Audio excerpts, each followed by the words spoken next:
அவ எங்க இருந்தேன்னு தெரியுமாடா பையா டேய் நீ பாட்டு நீ ஏதோ ஒன்ன பேசாதடா பையா டேய் ஐயோ அவனா ஒரு மோடா முட்டியும் பையா டேய் வேற யாரு அது நான் தான் அந்த பையன் டேய் யாரா அந்த பையன் நான் தான் அந்த பையன் யாரா அந்த பையன் நான் தான் அந்த பையன் டேய் யாரா அந்த பையன் டேய் நான் தான் அந்த பையன் டேய் யாரா அந்த பையன் டேய் நான் தான் அந்த பையன் டேய் இதெல்லாம் வந்து ஒரு வாக்கியமா இதை எழுதின அந்த அசல் கோளாரா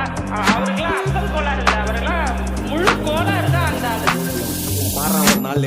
அச்சு 5 வயசுல அழுவுறது வெஸ்ட்னு புரிய வச்சுட்டாங்க அப்படிதான் மாமா ஸ்ட்ராங் ஆன அன்கம்ஃபர்டபிள் சிச்சுவேஷன் தான் நல்ல மெச்சூரிட்டியை உருவாக்கி புத்தி கொடுக்கும் அதானே களவும் கற்று ஏதோ சூதுவாது தெரிஞ்சுக்குது ஆனா லைஃப்ல இன்னும் பார்க்க வேண்டியது நிறைய இருக்குது சிலது முன்னேறணும்னு முதுகுலையே குத்தி நிக்குது சிலது முன்னேறணும்னு கத்தி நிக்குதுங்க ஃபயர் என்ஜின் எத்தனை வருவா ஃபயர் என்ஜின் பார்க்காதடா மறந்து ஃபேக் ஐடி சிவர் என்ஜின் _ 15 இல்லீகல் அனாலஜி அட்டூழியம் பண்றவன அட்டாக் பண்ணி துரத்த வந்த டொனால்ட் ட்ரம்ப் போல அசல் கோலார் Chico, el rey.